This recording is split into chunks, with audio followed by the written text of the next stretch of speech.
to help me with this. Help you with the zipper? Because this is hard here. So folks, you know that this guy is single. And I just want you to know that if I was 20 years younger and I was single, and you like little blondes with the big hair and big ideas, that I would be giving you a run for your money. The question is, if you could tell teenagers of America today one thing, whether it be advice or something of support, what would it be? I would say, act like it's raining every day and wear your rubbers.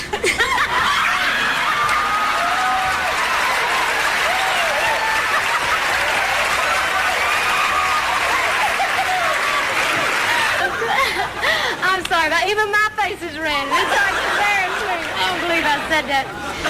Dolly Parton has a way of turning even the most innocent interviews into hilarious chaos, and no one can ever be prepared for what she's going to say next. Girls? I pretty much have to for the girls, Yes. like you said. I have a joke, though. I always say I'd have probably been 6 feet tall if I hadn't got so bunched up at the top. But what's your excuse? You'd have been, what, 12 feet tall? Because it's tiny little feet, tiny little waist. Well, I got little feet because nothing grows in the shade. I loved high heels before I knew I was even going to be short.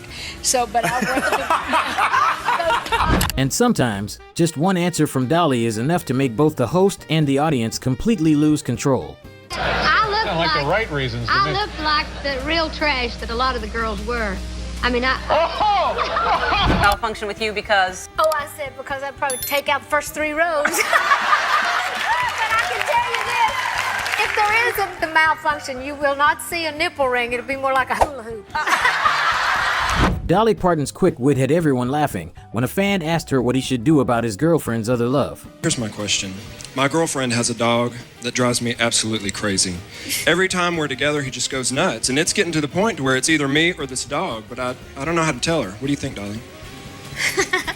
I think she's going to have one of you neutered.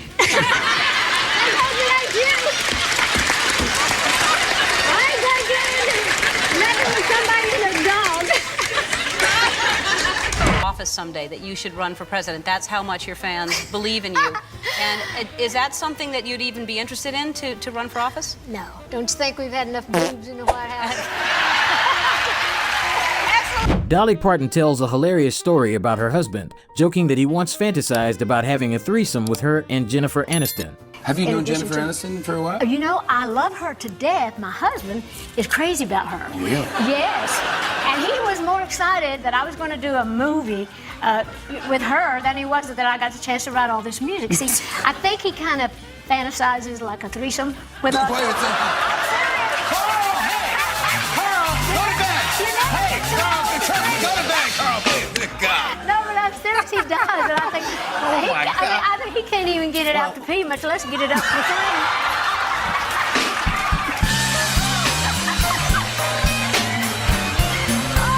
sing. Dolly in trouble with Carl? No, Carl's so funny, though. He got a big kick out of that, but he thought it was funny. He said, well, I'm not going to do a threesome, but I can maybe do a 2.5. It is Jennifer. So whatever that Only means. Dolly. This is just the only human that can say that. Honestly. Were you dying? Dolly Parton candidly opened up to Conan O'Brien about the media and explained exactly what they always want to exploit whenever they write about her. Good, but let's not get crazy. Exactly. Now, you have had to struggle with something that, for some reason, the tabloids, and this has been for a long time, they seized on you. They just love to write about you, and it's some of it's a byproduct of your popularity, and it's a lot of it. They just want to have a Dolly Parton story. They write the craziest things about you. Lord, I've just had everything wrote about me. They are always talking about my boobs, you know. Not that I don't know why. But they say such, and you know, they're not that big. It's just that I'm little and they're big. I think most country people, and certainly entertainers like myself, I think comedy is part of our being because it's kind of what helps you through the hard times growing up. We made more fun of stuff that, you know, you shouldn't even laugh at, but that was the funniest stuff to us because we try to find the humor in it. Her appearance on The Tonight Show turned into a hilarious tribute to Johnny Carson when Dolly revealed that she only watched the show when he was hosting and even called it The Johnny Carson Show. What's the song you said you made up? Well, I wrote this song because it's been real good for me ever since I started on your show. And you said one time, once I got to be real famous, I probably wouldn't come back on the show, but I always will. I'm here about as much as you are.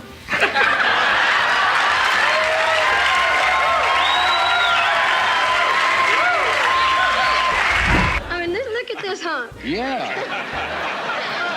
You think I would take Stallone over this? No way. No way. Well, you're just flattering us. I know that. Yeah.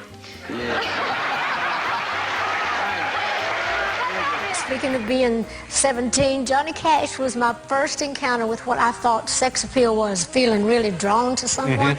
I mean, I saw him on stage and I just felt things that I'd never felt before. I did, because he had that funny way, you know, like how Elvis did. I didn't know what all the feelings were, but Something special, something different about people, well, like yourself as well. You know, you see it immediately. There's a magnetism or something. oh, am I turning you on? Am I? Yeah. David Letterman pulled out some old photos of Dolly Parton from her school days, but her explanation for why she looked that way left him completely stunned. I wore a lot of makeup. I wore real tight clothes, and I wore my hair all, mile high. That was. Well, those don't sound like the wrong reasons, Dolly. Well, but I just said I looked sound like the right reasons to I me. looked like the real trash that a lot of the girls were. I mean, Well, let's see if we can name some of that real trash.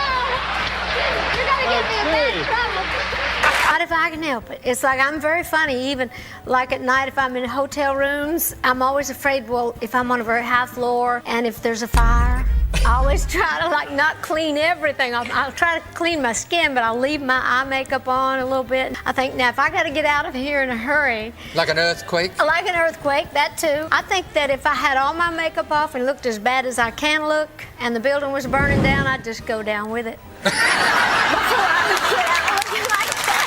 Because then I'd kill a lot of other people. Dolly Parton shut down a reporter's condescending interview when he called her a hillbilly, and she responded with her signature Southern charm. Dolly, where I come from, would I have called you a hillbilly? If you had of, it would have been something very natural, but I would have probably kicked your shins or something. No, actually. But when I think of hillbillies, am I thinking of your kind of people? I think you probably are. My assistant asked me something, and I'm going to blame it on her because I wouldn't have had the nerve otherwise. Is it all you? Well, I can't show you here on television. You don't have to look like this. You're very beautiful. You don't have to wear the blonde wigs. You don't have to wear the extreme clothes, right?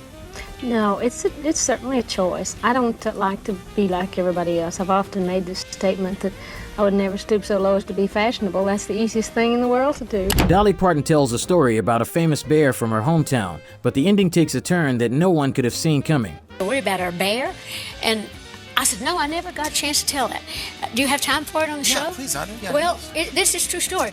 Up in Pigeon Forge, many years ago, back when I was a kid, they had a bear in a cage. You know, we're famous for the bears in the Smokies. And they had a bear in a big cage up there, and people would stop at this market, and they would buy Cokes for this bear. It was in the cage, and this poor bear was just drinking them all. And one day, some redneck they put gasoline in a Coke can. Can you believe how bad people are? And the poor thing just went crazy, and it broke out of the pen, and it started toward Sevierville, because Pigeon Forge is about 8 miles from Sevierville, and it just ran all the way down, and it was just going down there, and then, all of a sudden it just fell over. Oh. No. Dead? No, it was out of gas.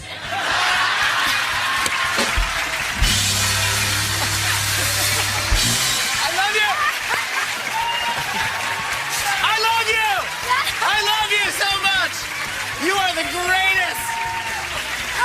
You got me! Hook, line, and sinker! A reporter repeatedly pressured Dolly Parton to take a political stance, but no matter how hard he tried, Dolly firmly refused to take the bait. I'm not being political. I don't do politics. I'm not getting into any of that, because I have a lot of fans out there and I don't want to offend anybody. And besides, I just don't get into that. And so if you are deciding you may want to ask me something more serious, don't, because I'm not going to answer it. Fair warning. Okay. I'm not going to. I might still ask. Well, you can ask, but I might still tell you where to put it. If I don't know where you got it. We have a president of the United States who said those things on that bus. I'm not addressing that. I do not get into that. Of course, I have my opinion about everybody and everything.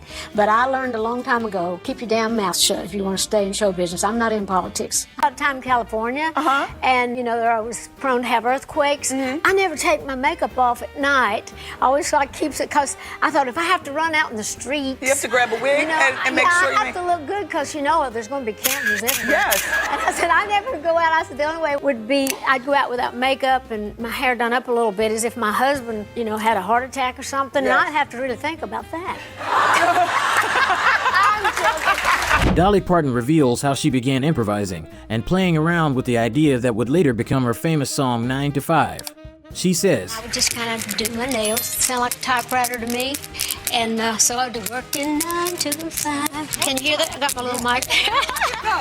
So anyway, that's how it all started. I would just You could do that with your nails. I wonder what you could do with those boobs, honey. Do you exercise? Not much. I'm lazy. What kind of exercise would you do if you were going to exercise? Do you run? Do you play golf? Do you? I can't run very well. I have a tendency to black my eyes. How to kill him? What do you think, Dolly? I think you should kill him. I know the feeling. My husband does the same thing. Or at least have it. Dolly Parton tricked unsuspecting strangers by pretending to have injured her ankle, then asking a passerby to carry her all the way to her car. This is Dolly Parton, who is pretending that her ankle is hurt. And she gets a guy to carry her because she can't put any weight on her injured ankle. And this guy has an armful, if you know Dolly. And she tells him it's just over to my car. And it's a white 4-door car, except that in this particular parking lot, we made sure there are about 6 cars like that. After 4 or 5 trips around that parking lot, the strain begins to tell, you know. This guy, oops! Dolly Parton reveals that as a teenager, she had a secret crush on Johnny Cash, and his reaction decades later was absolutely priceless. You introduced Dolly Parton the first time she was ever on the Opry. Right. She was 13. Right. When Dolly was on this program, she also mentioned that. She was quite proud of that. Would you like to see what she said? Yeah, I'd love to. Okay, let's hear from Dolly Parton. Johnny Cash was the person that introduced me that night. And Johnny, first time I saw him, that's when that's when he was lean and lanky. And that's when I first realized what sex appeal was. I was 13 years old. It was like, oh. It was like, holy moly, what is this? And then little did I know that he'd be the first person to introduce me. What did you say to Johnny Cash when you first met him? I didn't say anything. My mouth just flew open. Well, first I had seen him on stage and I had all these feelings, which now I know is just being horny. I guess because, a sex appeal or something. I don't know if that's exactly the word. That's what I was. You have any comment on that?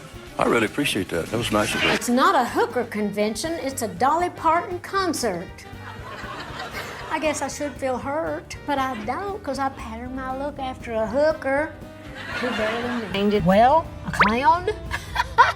Well, I actually patterned my look after what they called the town tramp in my hometown when I was a little girl. This woman that used to walk the streets had all this makeup and hair, high heel shoes, and I thought she was so beautiful. And everybody used to say, oh, she ain't nothing but trash. And I used to say, well, that's what I'm gonna be when I grow up, trash. Brimstone, and he thought I was Jezebel. They thought I was going to hell in a handbasket. You know, they thought I was running around with the boys, and I thought, no, ain't no way I'm sleeping with no boys because I don't want nobody to mess up my makeup. They'll smear my lipstick. That means everybody works. We all work because you have to. I think that's why people in the country have so many kids. You don't want to hire help. Easier to breed your own, I guess, huh? Would you like to have 12 kids, huh? I don't know. I'll talk about it later. Okay. No, I didn't mean there's nothing.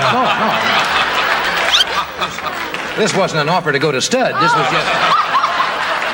Your hair is very blonde and you got a lot of and it. very big, yeah. Well, I tell you what, working in the fields like we used to bale a lot of hay. So I saved a few bales to use for hair after. A lot to be said for getting out in the field. That's great. That's just a way of life in the country. Go ahead. I was just going to say, Mama, she could get pregnant just having Daddy explain the advantages of the pill to her. And that's Dolly Parton, quick-witted, bold, and always knowing how to turn an ordinary conversation into a moment that makes everyone laugh. Whether she's facing an awkward question or an unexpected situation, Dolly always has an answer ready that no one could ever see coming. What about you? Which Dolly moment made you laugh the most? Share it with us in the comments, and don't forget to subscribe so you don't miss our next videos.